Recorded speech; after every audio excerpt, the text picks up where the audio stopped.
or Chocuense.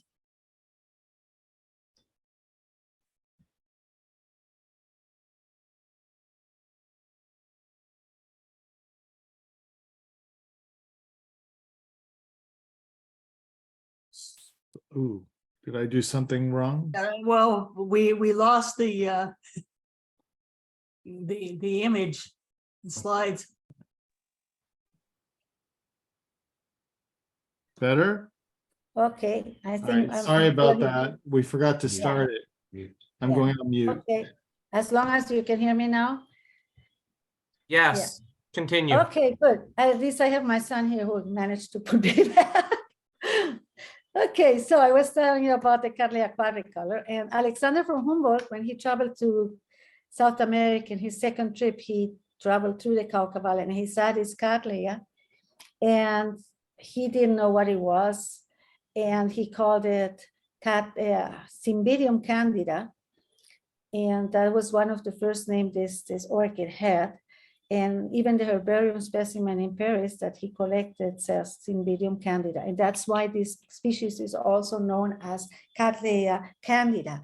For the English, that's the name. So there's still controversy about the real name, if Cattleya quadricolor or Cattleya candida or Cattleya chocoense, how it was known also for a while. So it has gone to many different names. Fact is that we call it quadricolor because of the 4 colors it has. The purple, the yellow, and the pink, and of course the white, and it can vary a lot. It can be, every quadricolor is a little different to the others, and the other important thing, it has a very distinct fragrance. So sometimes it can be confused with Triana, but the fragrance would always distinguish it. In the farm my husband manages, we have tried to reintroduce the Cattleya quadricolor because that's a natural habitat and it has been successful. You can see the plants here in the trees. We planted just 3-4 bulbs, and now we have fantastic large plants that bloom, and we don't do anything to them, even in the hottest seasons, in the driest season. They just survive perfectly, and they're much happier there than sometimes in the greenhouse. So, and this is, for example, an alba form, which is very rare. So this is a very happy experiment. Unfortunately, we're already seeing little seedlings growing on those trees. So we are very happy about that. At the same area, we have Catasetum taulare growing naturally. And large plants, as you can see there. Also some maxillarias, like Maxillaria valenzuelana, that is also from tropical dry forests. This is a maxillaria that has very different foliage, and the flowers are usually underneath in the shady part of the plant. Of course, also some Pleurotalidinae, some Pleurotalids like this that used to be Pleurotalis ariter, and now it's Vapsiella ariter. That is, it almost looks like one of the succulent plants. So it's adapted to dry and hot areas. Also this one is Pleurotalis floribunda, or now Asianthera capillaris. As you know, plants can change the names. This species, Dimerandra emarginata, used to be an Epidendrum emarginata, Dimerandra. It's very common. I like it very much because it keeps blooming. It's like a miniature Cattleya. It has very nice substance and texture, and you can find it in many places. So it's very large distributed. Of course, many collectors came to Colombia in the 18th, 19th century and collected thousands of plants. And this picture I like very much because it shows a Schomburgia, probably a splendida, growing on rocks, and that's the way we can still find it. This is Schomburgia splendida. You can grow it on trees, but you can still find it like that growing in the sun at 1,200 meter elevation. This is a variety that we like very much of this splendida. We call it Cauca because it comes from our area. And this one has shorter spikes. Sometimes the problem with the Schomburgias or Lelias, how they're called now, is the long spike. And sometimes when you grow it in a greenhouse, it can be difficult because the spike can be 6 feet tall or long.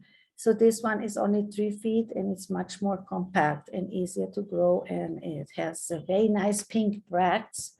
in very nice pink color contrasted with the maroon purple. So it's one of my very species I like very much. We have a lake. It's an artificial lake. It's called the Calima Lake. The Calima, the name comes from the Calima Indians that used to be there. And lots of gold from the Calimas were found in the past. But this is managed by an energy company, and it's they have lots of orchids grow around this lake, and it's they're very much protected and also advertised so people learn a little bit about them and protect them. This is a place where the famous Lepantes Calima comes from, and that's why it has its name. This is one of the smallest miniatures. It's very difficult to transport. It's very delicate. It has very tiny leaves, and as well as the Lepantes subota. Both of them come from this area. They are very difficult to maintain alive, at least for me, and also very difficult to produce seed pods, but we're working on it. Of course, sobralias along the roads and along the hills. And this is the most common one, Sobralia virginalis, we call it. Most of the white ones are called virginalis, probably all different species. Dr. Dressler was working on it, didn't have enough time to get it done, but there's still a lot of work to be done with the sobralias. One of the fan-shaped orchids, the ones that don't have pseudobulbs, that used to be like the Condoringia group orchids, like this Chondroscaphe Sister Tony.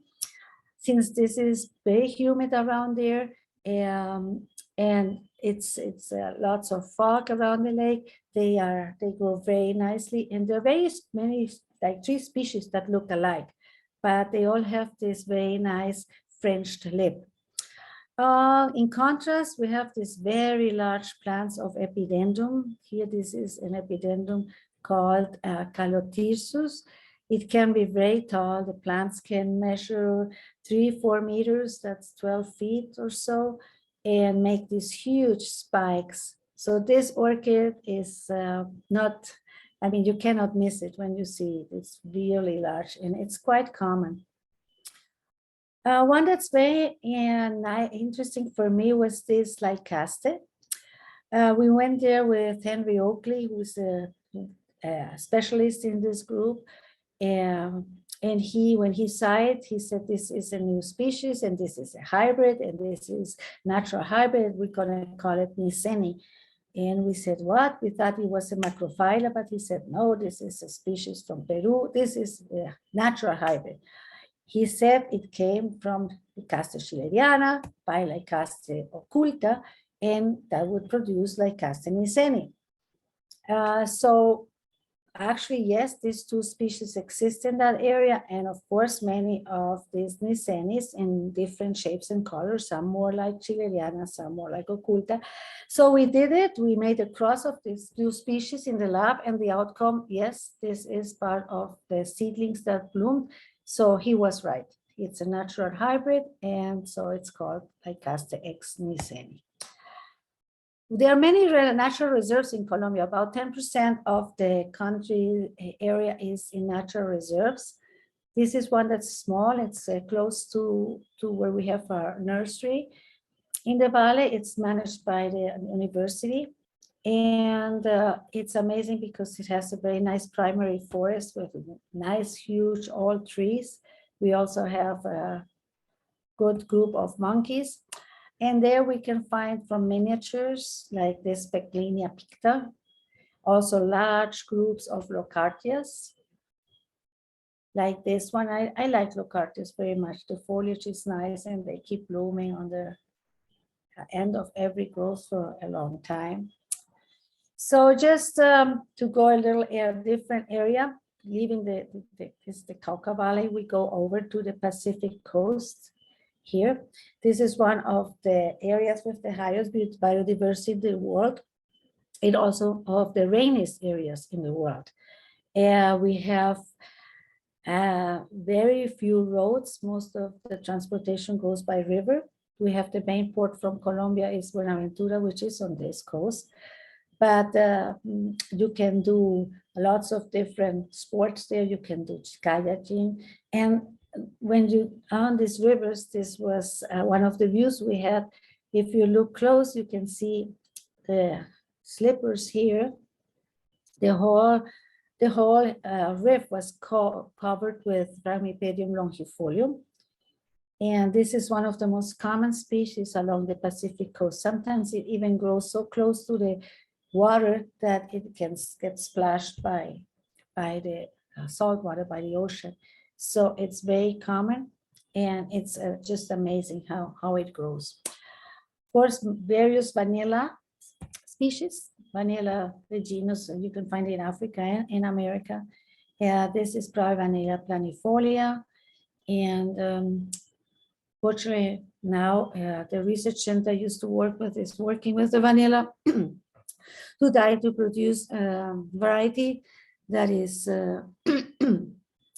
that is very productive and can be, to produce vanilla. So it's working on it. We'll see what happens. One time I was in that area and I saw this plant, and we thought this is a very tall Sobralia, but it looked different. It had very silky leaves. Well, it happened to be a Selenipedium, and this is a species that as genus, that's one of the oldest genus in the orchid world. And it's very difficult to grow because it needs this very clayey soil. It needs to have a mycorrhiza. It has very thin roots. So, but it's just an amazing species. It keeps blooming, but it needs a lot of high humidity to keep blooming. And we had some in cultivation for a while, but right now we don't. So it's very tricky, but it's very interesting. Something you see a lot on the Pacific coast is this Arundina. Arundina is not from the Americas, it's Asiatic, but probably it came with a ship on the coast, and it just it grows wild there everywhere you can see it. So many people think it's the orchid from the area. Well, yes, it's very common, but it's not native. But even the hummingbirds like it and make their little nests in their branches. One very important species in the orchid world comes from the Pacific coast. It's the Cattleya doviana aurea or Cattleya aurea. The Colombian variety is supposed to be the Cattleya aurea, and the Costa Rican, the Cattleya doviana. Well, I don't know, but anyway, this is a species that grows there very high up in the trees, and that's why it's a little bit difficult to grow. Sometimes it needs a high temperatures, high humidity, but at the same time, a lot of air movement, and also a lot of humidity on the roots. Well, when we drive into the valleys, again, back to the mountain areas, there's a place that is called the Parque Nacional Tatama. It's a national park of Tatama. Tatama is one of the mountains. It's an amazing place. Many people visit it, many bird watchers and also orchid friends. It's a very humid area. It goes from about 1,500 meters up to 3,000 meters, and it's very well organized. It's beautiful. This is a family that runs a lodge, and this is one of the daughters, and it's very recommendable because they are very well organized. They have good food, and the people have learned about a lot about birds, orchids, and anthuriums. Lots of anthuriums there, huge plants, huge variety. So it's a place that I can recommend, and of course, lots of orchids. This is Oncidium fuscatum. They call it the clown orchid because it has so many colors. When we went there, we would see these large clumps of maxillarias with lots of blooming spikes. We thought, okay, this should be a speciosa, but it wasn't blooming. We walked there for 2 days. Finally, at the end, we find one blooming one. They are very fragrant, so can you discover it by the fragrance? And this is a Maxillaria speciosa. It's a fantastic species. It's very pretty, but it's also a little tricky to grow because it needs this a lot of high humidity, and many times it climbs. So if you ever want one of these, it needs high humidity, cold, and at the same time sunlight. So many maxillarias. We were surprised about the variety of maxillarias. This was Maxillaria acuminata. This is a maxillaria, maybe it's Neophila. And this is probably one that's called Caucana. So many, many different ones. Also species and genus that you don't see very often. This is a Brachionidium. This is very rare. And I mean, at these elevations, at about 2,500, you can find it, but it's very difficult to grow. It has these are the plants. They look a little bit like a Sobralia plant. They're small plants. They're about a foot tall, but they're very, very pretty. And there are quite a few of them, but they're difficult to grow. Then we have Avenarias also, lots of terrestrials. And we were looking for this Lepanthes that was described from that park. And the first one we saw was this one here, where somebody had eaten off all the foliage of this leaf, only the nerve, you know, it was just this leaf. They only left this. But then we found some real plants, and this is a Lepanthe called Montezuma. Montezuma is the highest peak of that park, and it's a very pretty Lepanthes. Then we were happy to see many of them growing seedlings here on this log. You can see lots of them. So that's always happy when you see that in nature, that the orchids are reproducing and that they're seedlings. So hummingbirds, amazing hummingbirds. This picture was taken with my cell phone, and they're very tame. They're accustomed to people, and they're not afraid of anybody. So it's very, very nice if you like birds. Again, anthuriums. This is the large Varrochianum. Gongoras. This is the way you see gongoras, and it makes sense. See how they grow with enough room for the spikes. And of course, because of the humidity, lots of different epiphytes, mosses covering the branches. And amazingly, we discovered this. And this was very good because you need facilities when you are in the forest. So that was funny at the same time. I just want to show. And of course, Restepias. Restepias are very common, and it just shows you how we should grow them with lots of moss. The taxonomy of Restepias is a headache. They are very similar and still different. So every time you ask somebody, you might get different names for the same plant. Also from this area, at about 800 meters, you find this Telipogon, Nepanthes telipogoniflora. To me, it's an amazing species. The flowers are larger than the leaves. And each little plant of this can flower many times on the same spike. Even we have counted up to 17 times on the same spike. So this is, and it's actually quite easy to grow, but it's a warm grower. Many people think it's cool. No, not all the plants need cold. This is a warm grower. Same with this Platystelia umbellata. These are the inflorescences. This is the column of each flower. So you can see that many flowers come together for this inflorescence.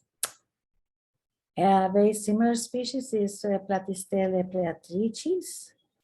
It's not, the flowers are not as compact, a little smaller, but very cute. On the Pacific coast, you can also have the visit of the humpback whales. It's starting now in August to November. They come to breed on our coast, and that's always something to look forward. And it's always amazing. Of course, in California, you can watch them too. But we have an island that used to be a prison island, our Alcatraz. Only that this one is 56 kilometers away from the coast, so it was even harder to escape from there than from Alcatraz. So this was a prison island till 1975 when it was moved into a national park. And all the buildings are now almost taken over by the forest, by nature. We went there. It's also a very famous place for scuba diving. And there we found this maxillaria, and it's Ricci, Maxillaria Ricci. And it was the first report of this maxillaria for Colombia. It was not for Central America. So it's very interesting that in this island, we can find plants that we don't find anywhere else in the continent. Also lots of snakes. When you get to the island, immediately on the palm trees, you see orchids growing, mostly this Sobralia. This is Sobralia macrophylla. Most of the Sobralias are actually not so epiphytic. This one is. It's light yellow, and the name comes from the large leaves. Also, lots of seedlings of this Polystachya nana. Many more orchids, cryptocentrums. Here, all the cryptocentrums flower very much alike, but they vary in size. Epidendrum aporum almost looks like a similar dendrobium, but this is Epidendrum aporum. And also probably new species of Gongora. And monkeys, these cappuccino monkeys, they have propagated now that's not a prison anymore, and they don't have that many enemies, because I think they were part of the menu for many of the prisoners. These monkeys are actually the owners of the place. There are many different groups, and it's a lot of fun to watch them. And they're right now already practicing and training for their next Olympics. So now moving over to the Andean region, it's where the Andes are, and this is where most of us live. It's 95% of the Colombians are living in the Andean region. This is the Western Mountain Range, the Cauca Valley that I've already mentioned so much, the Central Mountain Range, and the Magdalena River, the Magdalena Valley. The Magdalena Valley is from the Magdalena River that flows from south all the way to the north of Colombia. It's the longest river, and actually the Cauca River then flows into the Magdalena River too. So this is very important. And then we have the Eastern Mountain Range, and that's where Bogota, the capital of Colombia, is. Of course, in these mountain ranges, we have lots of cloud forests. And the amazing thing is that we have the valleys, like this is the Cauca Valley, and then we have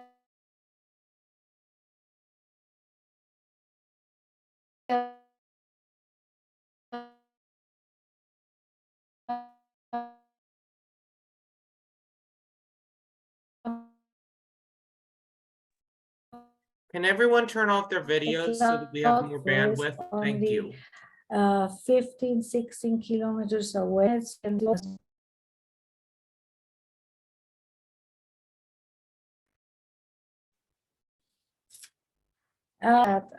It's probably much.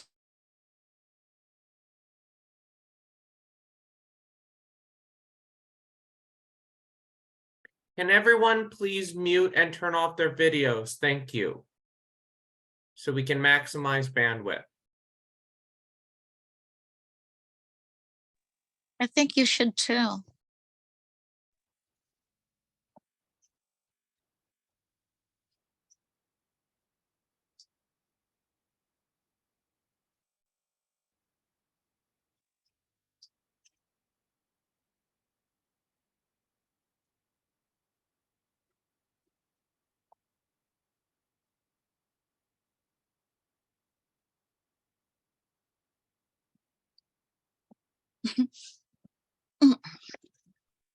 We can. Andrea, it looks like you're back. We can't hear you though. Now? Yes. Yes. Yes. It's strange. All of a sudden it says recording, and then I get cut off. But okay. Ande, no me funciona. Okay. So I was just talking about the cloud forest and the diversity, lots of pluralities in there. One Pleurotalis you probably all have seen. It's Pleurotalis marta. It looks almost like a anthurium, but this is the way you can find it in the forest blooming, and I think it's amazing plant. Very large leaves and very floriferous, and actually quite easy to grow. Idas, extremely floriferous.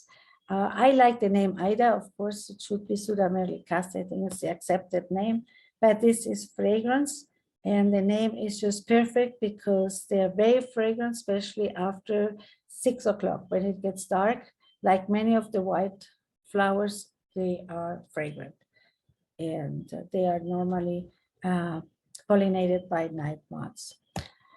Maxillarias, this is actually one of the first plants I ever had, orchid plant, and they call it manitos, like little hands in Colombia.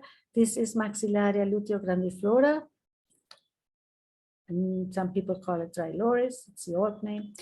So this is amazing. They flower twice a year, and this was just in a restaurant to see how these plants can bloom. They are quite easy to grow, intermediate temperatures, intermediate to cold.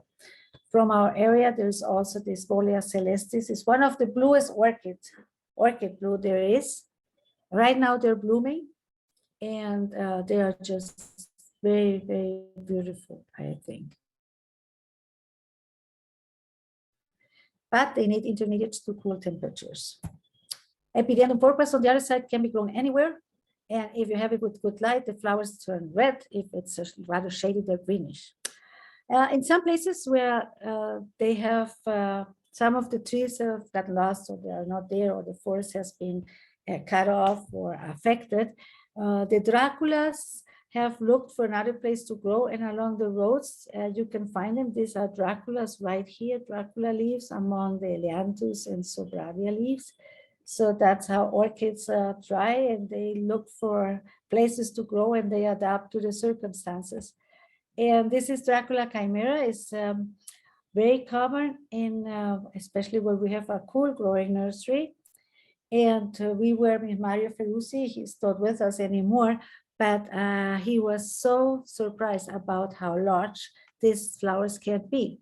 He was measuring from tip of the dorsal sepal to the lateral sepals, and it was 81 centimeters. That's like 40 inches, I think.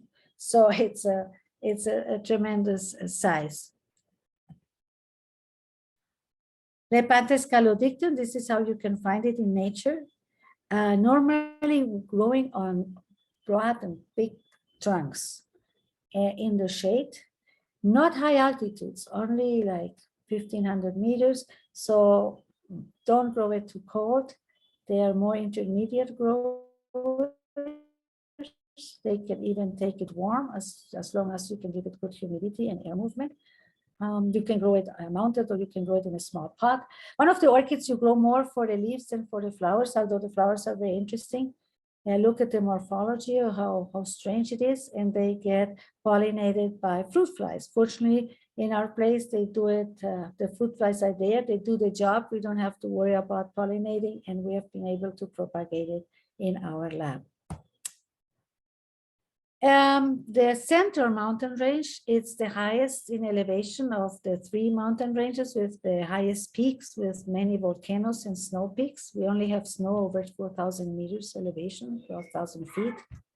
And my father-in-law created a reserve, and this is when he got it. He got together people from the area to protect the Guavas River, which is here, and that's why it's called Aso Guavas.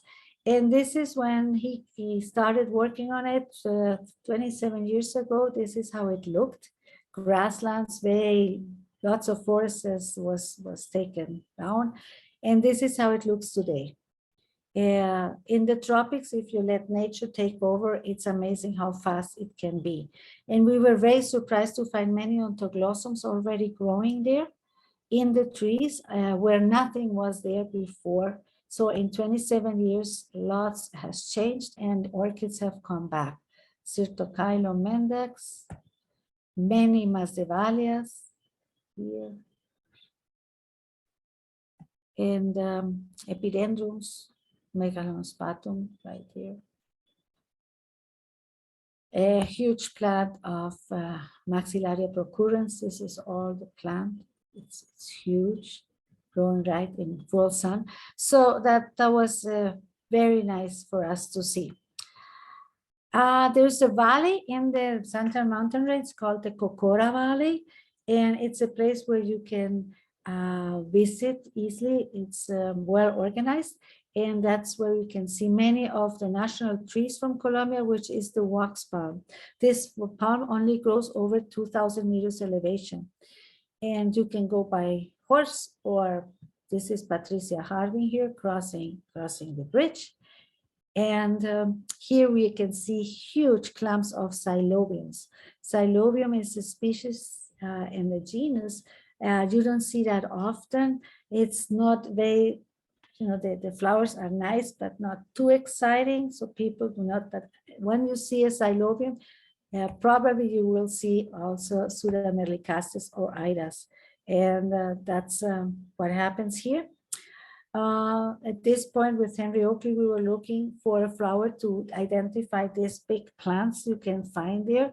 Finally, we found a flower, and he identified it as Ida or Pseudomyrlicaste hendrixi. It's a species with a very difficult name to spell, but that's it. It's large flowers on a long spike with a very nice contrasted orange lip. Volcanoes, this is the Puracé Volcano National Park. And here you can go to, it's 5 hours south from our city. And one species I like to point out is Masdevallia racemosa. It's orange Masdevallia, nice flowers, but it only grows there at about 3,500 meters elevation. And because it's a volcanic area, it's a very acidic atmosphere. Low oxygen content. So it's again a species that is not easy to grow out of their habitat. And you can see many Telipogons. Telipogons is another genus that only grows over 2,500 meters, most of them. There are some few species that can be grown in lower elevations in warmer conditions, but normally they are cool growers and great for the San Francisco area. We have hot springs there, and they are very interesting because of the different moss varieties. We were just in Yellowstone a month ago with my husband. We had a great time. We loved it, but it's very difficult, very different, the hot springs there from the hot springs we have in this area. Here they are. This is boiling water, and there's the different moss varieties. And even among these moss, almost close to the water, we can find this species of orchids, Epidendrum fimbriatum. Actually, Epidendrum fimbriatum is very common in many places in higher elevations in Ecuador, Peru. I don't know if Peru, but Ecuador and Colombia. But to see it growing in the hot spring was really a surprise. I was talking about the Magdalena River. This is the southern part of the Magdalena Valley. This is a canyon. And right here is the place where we have the origin of Cattleya triana. Cattleya triana is our national flower. This is the type form, but it can be concolor, it can be alba, it can be sangre toro, which is this dark form.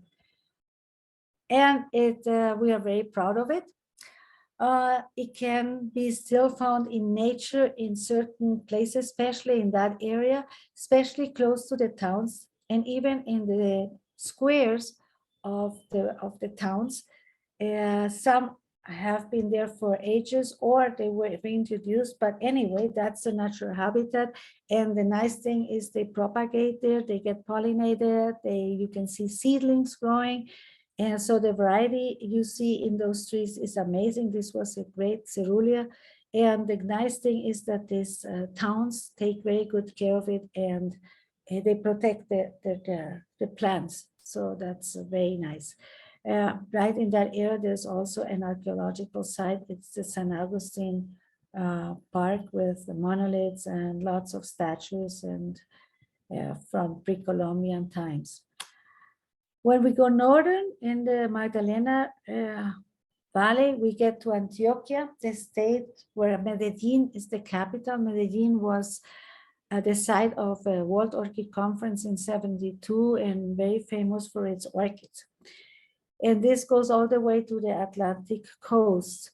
And close to that area, you can also find Cattleya doviana aureus here. These are the two areas where you can find them on the Pacific and in this area. It's the Urabá. And also what mostly found is the Cattleya varsevixi. This is the other species from Cattleya from Colombia, one of the 11 species, Cattleya species we have. This is the one that always has the very yellow eyes in the lip, yellow-white. And they can vary a lot. We have two main varieties, the Imperialis variety and the Sanderana. And this is in our greenhouse, normally in March, April, that's when they bloom. And because these two species coincide, Doviana and varsevixi, there's a natural hybrid that has become very famous, and that's the Cattleya hardiana. And these flowers here is from a remake we did from these two species, crossing Doviana with varsevixi. It was a semi-alba varsevixi, and you can get great outcome of that. This is a great hybrid. And it's now becoming, again, these primary hybrids from two species are becoming very popular. In the Antioquia area, close to Medellin, there's a huge rock. This is El Peñol, it's called. You can climb it up. Fortunately, you don't have to do it. You can do it by these stairs, 750 or so steps. I'm afraid of heights, but I was convinced by my son to go up there. And the view is just tremendous. From there, this is also a lake, an artificial from a dam, and it's called Guatapé because of the town. But what was most interesting for me was to see how many orchids were growing on this rock. And this was sort of the view. And look at here, down here, that's the lake. So it's very way up there. Of course, they had Epidendrum melinanthum, which is very common in elevations from 1,000 meters to 1,500. But there was also some that I had never seen before, like this maxillaria kind of thing. And of course, it was impossible to reach. And I don't think if it has been studied because it's very difficult to reach. And so, but this is probably a new species. Also very interesting. Another town that is important to visit is El Jardín, Antioquia. This is called, Jardín means garden in Spanish. And the name is very adequate because all the houses have lots of orchids and plants growing. So people are very fond of plants. The cock of the rock is a bird that is actually the bird of our state. Very difficult to see, but there they have a LED and you can see them very easily. Again, this is a picture taken with my cell phone. So it's always nice when you watch orchids, you can also watch birds. There's a natural reserve from the Colombian Orchid Society that you can reach using this wheelies, jeeps. And it's, they have, I mean, this reserve is 300 hectares, so it's very large and still a lot to be discovered and to be studied there. Of course, it's not always easy to see the orchids because they go way up in the trees. In this here, up here in this tree, there was this Ontoglossum luteopurpureum, and so, excuse me, Ontoglossum septrum. So it's that's something. Binoculars are also very helpful when you look for orchids. The trees are very covered with Ontoglossums and other species. This is a place that goes from 1,500 meters over almost to 3,000 meters. So this is a Ontoglossum mirandum. So since we're traveling to Colombia, we go now to the northern coast. And this is very interesting because we have the Sierra Nevada Santa Marta. This is a mountain formation that is here all by itself. Close to the city of Santa Marta, where this was the first city that was founded in Colombia. This Sierra Nevada goes from sea level up to 6,000 meters. And on sea level, you can find lots of brazabolas, like most on the coastal areas on the Pacific and on the Atlantic, and also inlands. And Encyclia cordillera, but the semi-alba form, which is supposed to be a different species, and it's called Encyclia macrochila now. This is a species that is long-lasting, and flowers can last 2 months. Very fragrant, so it's a nice pot plant, but it's a warm grower to intermediate. You can climb up, you can hike up to the Sierra Nevada. It's a 5-day trip. Our sons have done it. We haven't. We are not going to do it. But fortunately, they did it and shared with us the pictures. And still, there are some Indian tribes, original, living there. Like they have done it for centuries. And about 25 years ago, the lost city was discovered. It's called Ciudad Perdida, Lost City. And it's an amazing archaeological site. It's our Machu Picchu. It's very large and still lots to be discovered. There's probably lots of other buildings and things below the forest. But so far, they're trying to figure out what it was and what it meant, but it's quite amazing. So this is also, of course, look at this forest, look at this. What orchids can be there. So there's still lots of orchids in Colombia. This is a picture taken by one of our sons. It's a Stanhopea, probably from what we know, it's a Stanhopea heniciana. There's a town from the other side of Santa Marta, it's Minca. And here there are some lodges where you can, for bird watchers mainly, called El Dorado. And the trees, they are very tall trees. And the trees are full of orchids. And most of the species, this is rather lower elevation. We can see Oncidium ampliatum, or how it's called now, Rosioglossum ampliatum. I love this Oncidium because it's a sequential blooming. Each spike can stay in bloom for months. A great discovery was again the Ontoglossum nevadense. Nevadense was lost for a long time. It was rediscovered. Steve Beckerman was one of the persons that was part of this expedition to look for it. And it was rediscovered and now it's been propagated. This was a species that was lost. And the other one that was discovered was Nevium. The first time we went to San Francisco, everybody was asking us about Odontoglossum nevium. There was only one plant that a Dutch guy had, Guido de Bruggen, but it would not self-pollinate, it wouldn't produce seeds. But now, since plants were rediscovered, it was propagated by seeds again, and we all have it now in our collections. It's a beautiful species. Then in the other large ecosystems of Colombia, we have the Orinoco Basin, the Orinoco region, and the Orinoco River is the large river that is along the Venezuelan and Brazilian border here. It flows into the Atlantic, and all the rivers that flow from the eastern mountain range, they flow into the Orinoco River, and that's why it's called Orinoco region. And these are mostly plains, the eastern plains that go all the way from Colombia to Brazil and Venezuela. And here is the habitat of most of the Catasetina, of the cygnotches and Catasedums from Colombia. Why? Because this is an area that has a very long 6 months of dry season and 6 months of rainy season. And that's why the Catasetina, the Catasedums, need this resting period. After they bloom, they lose their leaves, and that's when you have to keep them dry until they make the new growth. And the new growth normally come in nature when the rainy season starts. So this is Cygnotches chlorochilum. And Catasetum, this is Macrocarpum.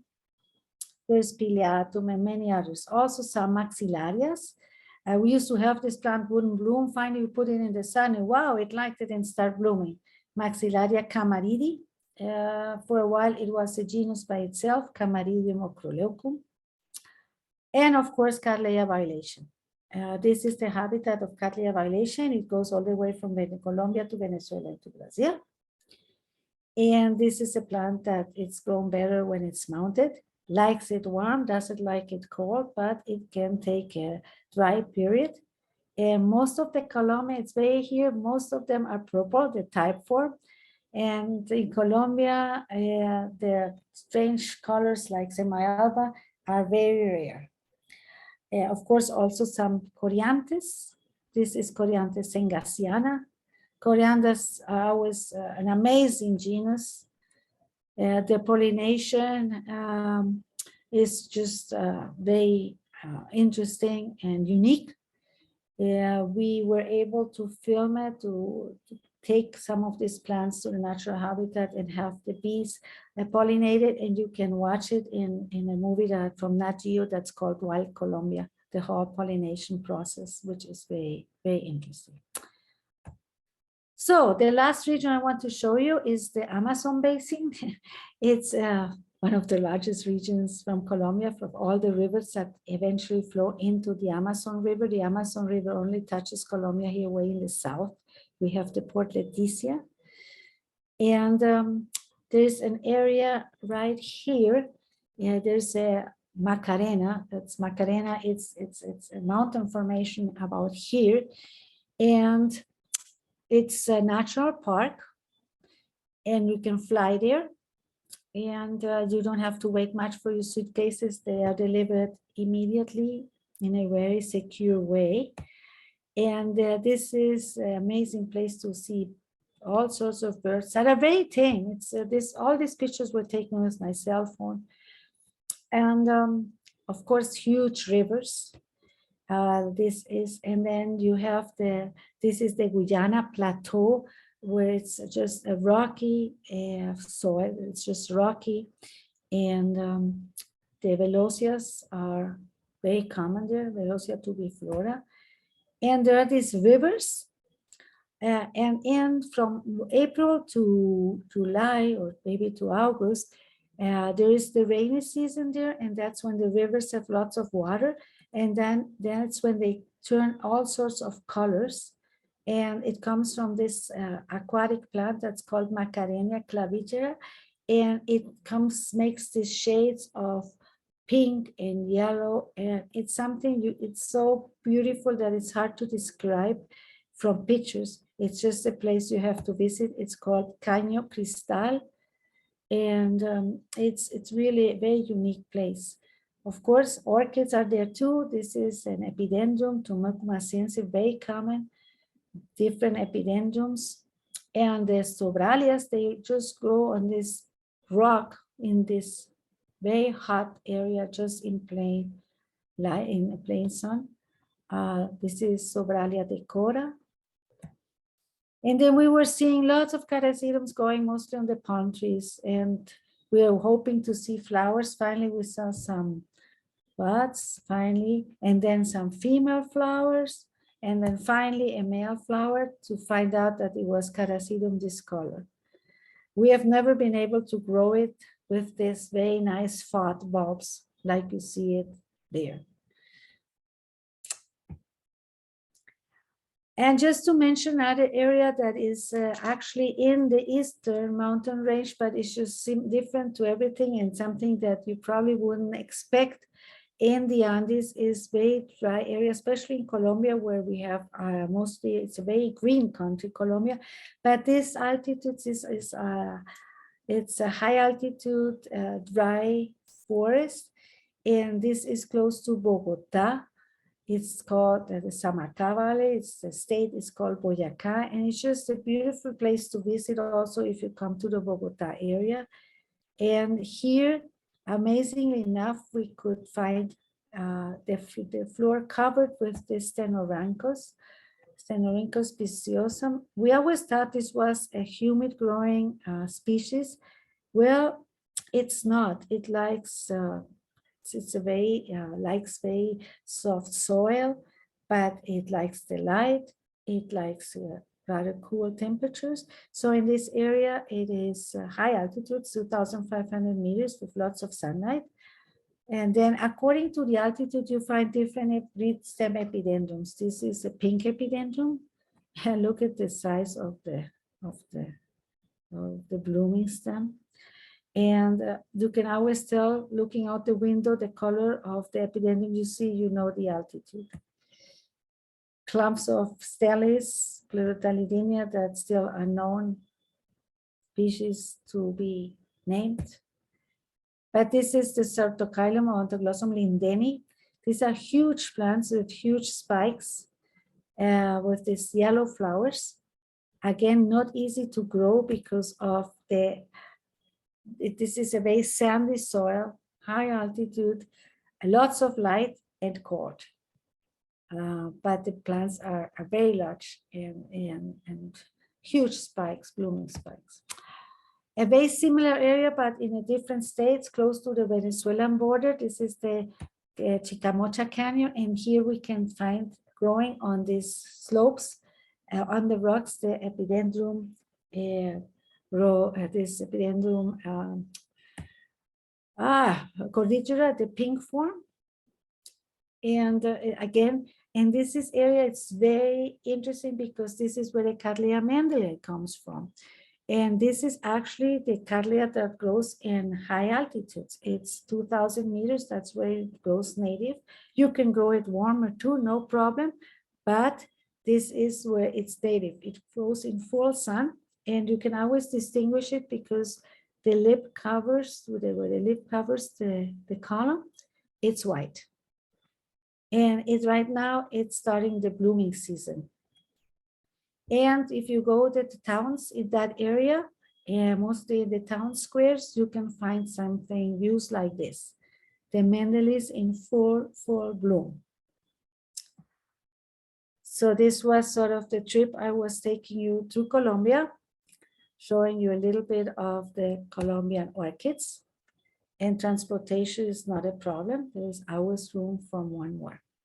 I hope you liked this trip to my home country.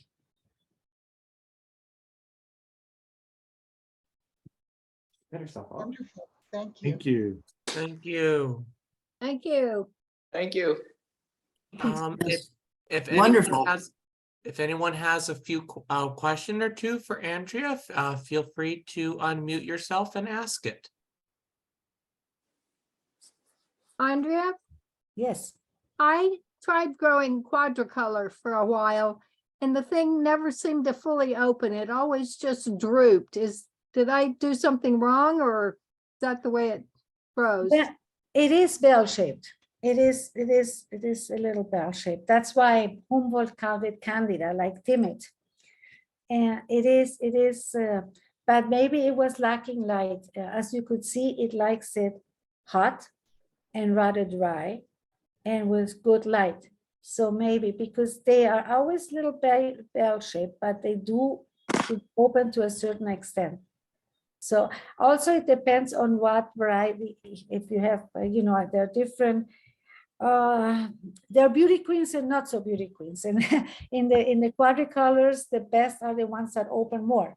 And there are some that just don't open that much. So maybe you just were not so lucky with the variety you got.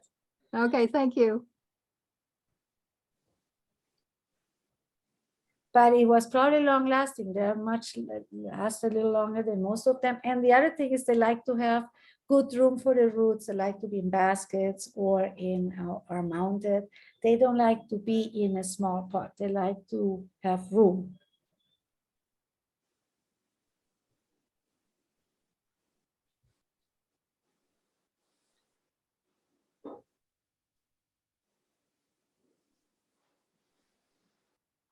I don't hear anything. I was just saying it was a fantastic presentation, Andrea. I was really intrigued by some of the early Cattleyas, that especially the Sobralia with the shorter stem and the color variation on that was quite spectacular, and the quadricolor variations and the geographic distributions. Do you see that the different color forms also have a variation? You know,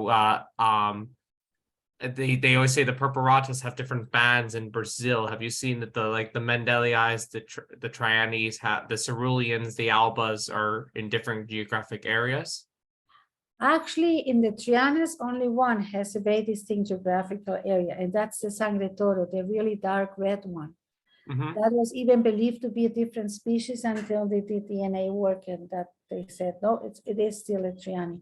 And that one just comes from one specific area, a little southeast from the rest. But all the others are just mingled. I showed you that one picture from the same park in that area where we could see the ceruleas and the type forms and also alba forms growing there. So in that sense, no, it's only that Sangre Toro that is from a different area. Same thing with the quadricolor. They are in the same area. You can find in the same trees some alba forms, or some that are more pink, or some that are more semi-alba. It's not that I know of, not at this point. Well, thank you. Any more last questions before we let Andrea get to sleep, since it is almost 11 o'clock there for her? Andrea, buenas noches. I think it's only 10 o'clock for you now, only 2 Only hours. 10 o'clock. It's only 10 o'clock. Oh, only Yeah. 10. Okay. Andrea, can you tell us a little bit more about how you're growing? You're outside Cali. Are you growing under netting? Are you doing greenhouses? Can you tell us a little bit more about your operation? Yes, we have the warm greenhouse, which is actually the largest greenhouse. It's in the Cauca Valley. It's an hour away from Cali. It's right in the middle of the Cauca Valley. And it is actually a little closer to the central mountain range. It's 1,000 meters. We have average temperature of 25. We use what we call greenhouses, but actually it's a plastic roof and shade cloth. And we don't have any walls, which is the climate. So it's just a shade cloth and plastic roofs to protect the plants from the rain. And so that's how we grow them. We use mostly bark. We produce the bark ourselves. We don't have at least not when we started the Home Depot, where you could go and buy growing substrate. So we produce it all ourselves. We grind the pine bark into grades, coarse, medium, and fine. We grow mostly on benches in plastic pots, and mostly we can also grow on mounds of the same bark. And the pine bark comes from reforestations from the paper companies that have grown and grow this pine crops, and that's where we go when they cut it off, collect the barks, the pieces of bark, and we have a mill and we grind it. That's the part. So for the greenhouses itself, it's like I don't have on hand right now a picture of our greenhouses. You just have to come and visit. The cool growing nursery is at 1,800 meters elevation. It's a half an hour away from Cali in the other directions into the Western Mountain. And it's a beautiful place. And there again, we only have plastic roofs and different shade cloths for different varieties of plants. Very cool. Andrea, I'm living half the time in Bucaramanga. My fiance is from Santander. So Okay. I'm going to ask the Jeff for your email and follow up. I will be back there next month. I would love to come and visit you. Sure. We have a great show, the Cali show, the Cali Orquideas, it's called. It's in November. It's really an amazing show, large show, like they used to be. Still, we have it. And you're also all invited to that. This year, it's actually very interesting because it's a week before the Andean Orchid Conference that Tom Miranda is organizing in Cuenca in Ecuador, in Peru. And so it's a week before, so it's also a nice, if you plan to attend this, you can come to our show the week before and then go over to the Andean Orchid Conference. That should be very interesting in Caterra, right? Aguascalientes, in the town south of, Well, everybody in the society should really put Colombia on their list if they haven't been already. There really are no seasons. So you think about the weather in San Francisco in November, December, January. It is probably about 75, 80 degrees in Colombia.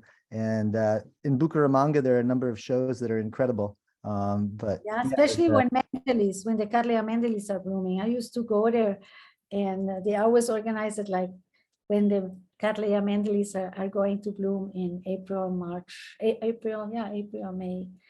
And so that's amazing. And how they grow the mendelis, sometimes just on the roof, on the tiles of the roofs. And it's very interesting. And the Andrea, orchards. And Andrea, when you go to shows in the US, you will you are willing to ship plants to any of our members that order ahead of the shows? Sure. If you want, if you give me some emails, I can send you our current price list.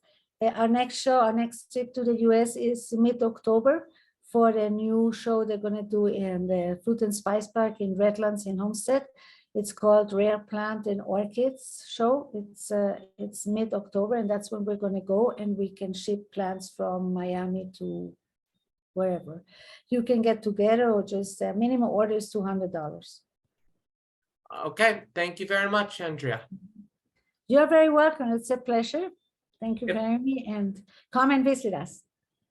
I think some of us already are planning our itineraries. If anyone doesn't have any more questions, we'll let Andrea go. Andrea, you're more than welcome to stay on if you'd like to see our show and tell what our members are doing. If not, thank you for your time, and let's give our speaker one last round of applause. Yes, Thank you very much. yes, you. great presentation. Good. I'm glad you liked it. Yes. Unfortunately, I have to go. I have an early schedule tomorrow. Yes, if you can stop sharing so that we may have Bye. the presentation. Good Thank night. Bye-bye. you.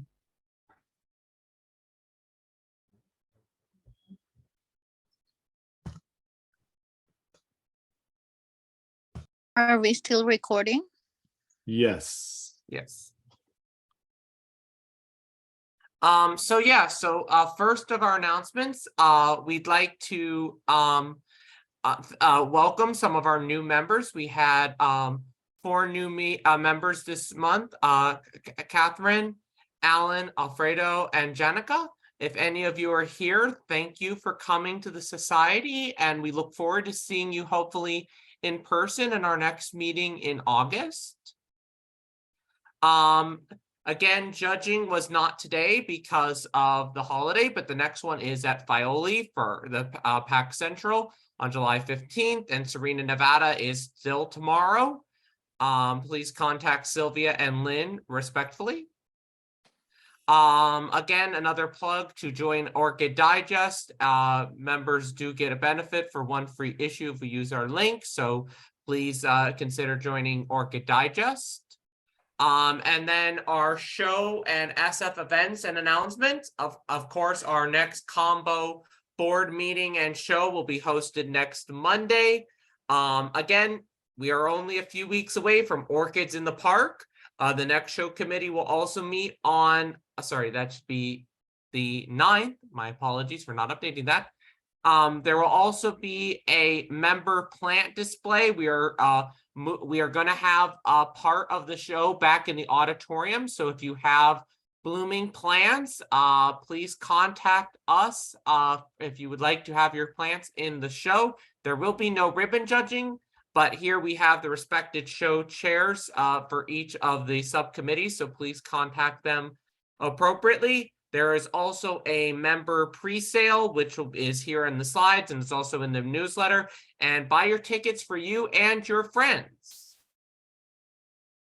And we'll now go into, if anyone has any questions, we'll go into show and tell. Okay. Can I? Yes, Jeff. Sorry. So I sent out an email to a few people and we'll put something in the newsletter, but for those that knew Maureen Clark, she passed away a week or so ago. And so she was treasurer and very involved for many, many years. So just wanted to let folks know, and we'll put that in the newsletter. And I think Phyllis is hosting. Do you put that there that the I didn't put it that Phyllis will Yeah. be hosting. So I put in the chat, Phyllis Dietz is hosting the sort of potluck pre-board show committee meeting next Monday, the 10th. And her address is there, 434 Mangles, if you want to go. So, and Phyllis, did you want to say anything? You chatted that you had a question. I don't know if she's. I have a question as to the organization of the Cookie Brigade for the show. And Diane is going to take email addresses for the volunteers who wish to make a dozen cookies and contribute that to the show. And I will send to Diane a 3 or 4 page memo of just sort of ideas about what it means to donate cookies. You mean to sell or? No, these are cookies, as my understanding goes. These are cookies for the vendor tea breaks. Okay. Yeah. We're not allowed to serve food to the public unless it's bought. That's all I was making sure. Yeah. Good. So you're just making an announcement to the general group that if you want to bake cookies or help out in other ways to Contact, Yes. Good. absolutely. If we're going to hand out cookies to vendors or whoever for a tea break, we need lots of volunteers to make cookies. All right. Okay. Thank you, Phyllis. See something in the chat. Yes, thank you. Yes, so show and tell. So we're gonna I kind of structured this so we can go through each of the genera through there. We start with fails because that's what most people start with. Here we show just what you would consider a standard fail. This is fail poker.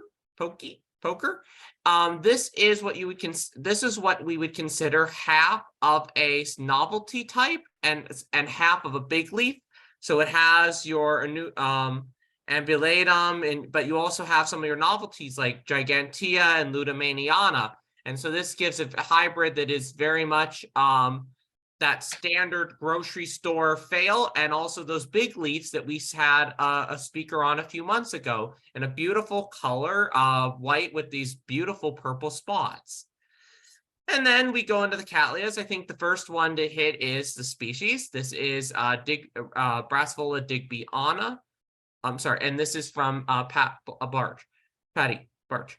Next we have Brassavola, or now Rhincolalia cattleya. This is actually the art shade because it has the colors in the petals and the sepals.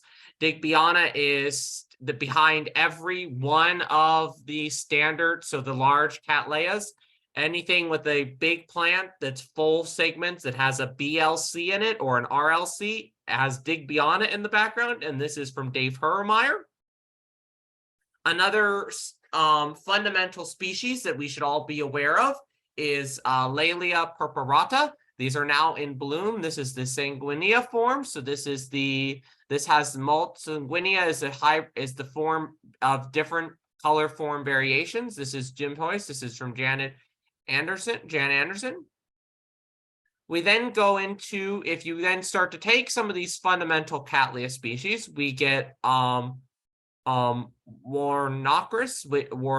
Warneria form of Cerulean, which is the cerulean form of Walkeriana. That's a high-growing, high-temperature, small dwarf species. And Intermedia, this is again from Dave Hermeyer. He shows that this plant picks up the influence from the Walkeriana and therefore likes to be mounted. The cerulean form is the blue form in the Cattleyas, even though it shows up in purple in our cameras.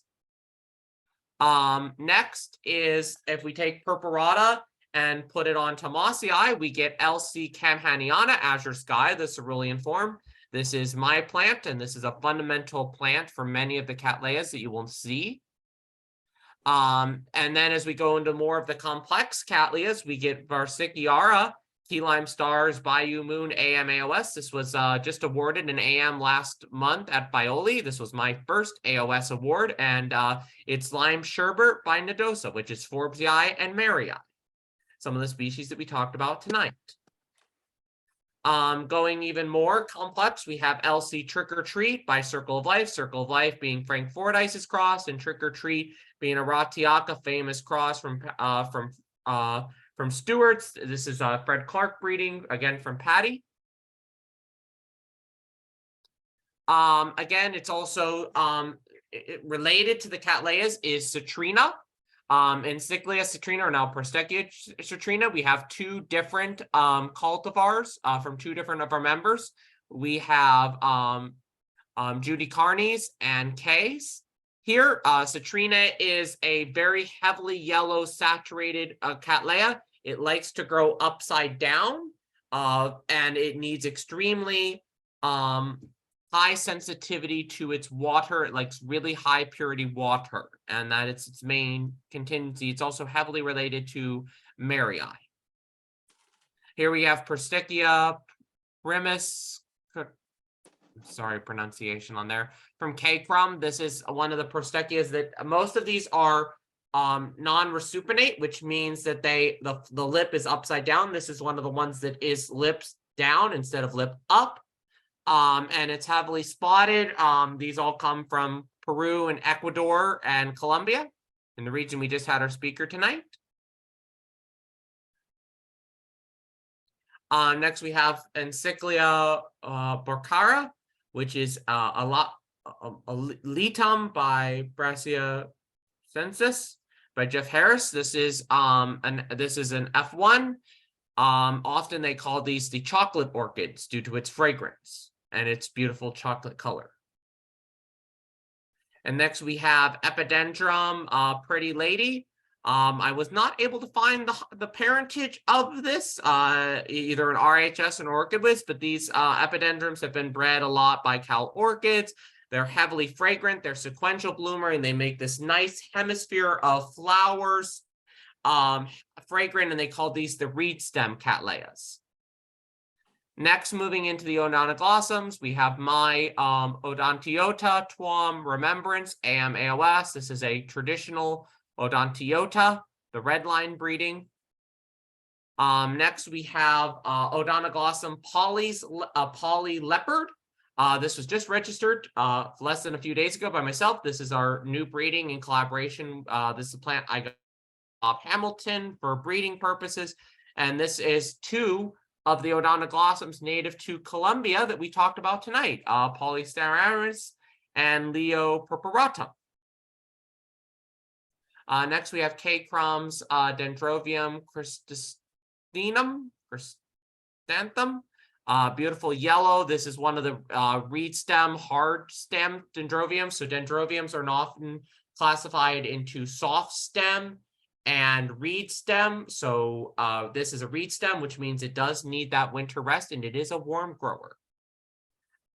Moving into the Masdevallias, we have Masdevallia Shimmerai by Dave Hermemeyer.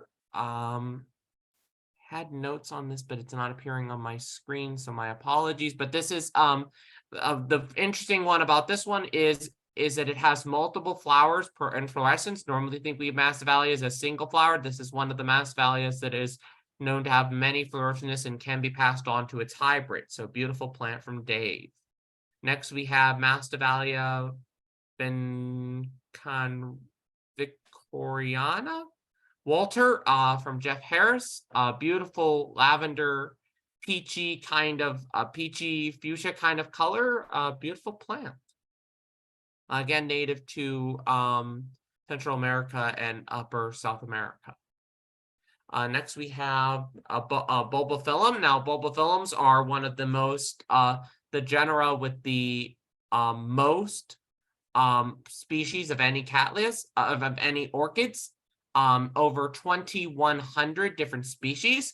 Most likely, if the taxonomist ever stopped abusing the Cattleya on Sitnai and Vandaceous Alliance and actually did work in an area that needs it, in the bulbophyllums, they would probably get split out into about probably 10 to 30 different genera due to the immense difference in their flower shape.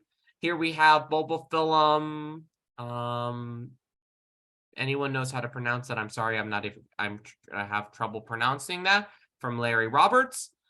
This is one of the ones that we call the reed stem bulbophyllums because they produce this nice cone of flowers, and the flowers are actually directly on. It's not actually a stem, it actually to protrude directly from the stem, versus something like you have the unifolium, which is loei form from Jan Anderson. This is a single flowered, very nice. Many of these often can smell of rotting meat due to many of these different species are pollinated by flies. And again, you see a completely different form, even though the leaves are the same, the flowers are different by leaps and bounds. Going even more down the rabbit hole of the weird and wonderful orchids, we have Stanhopea richbarkiana, Eve by Self by Jan Anderson. This is the white Stanhopea. Stanhopea flowers only last for a few days, so I hope, Jan, that you are enjoying it. They have extremely fragrance. They will smell up your entire house with a beautiful fragrance. They get a big bulb, and they'll often sound like a gun going off in your house when the buds pop. A beautiful plant. One of my personal favorites is the Stanhopeas. And here we have something related to the Stanhopeas, Paphina heatii, also by Jan Anderson. This flower is starting to fade a little bit, but this is a related Stanhopea flower. Again, another low-lasting flower that hangs down pendant from the bottom of the plant, so they like to be grown in mesh baskets. Beautiful little plant. I love the pink color on this, even though it does seem to be a little bit fading. So that's our show and tell. I thank the members for this wonderful evening that we've had, and thank you for coming. Nice job, Mitch. Thanks for getting us done before dark. So if anyone can see fireworks, they can they can look. Yes, enjoy the fireworks. Enjoy your day off of what's left of it. If you have for there, and have a happy 4th to you and yours. Thank you. Bye, everybody. Bye.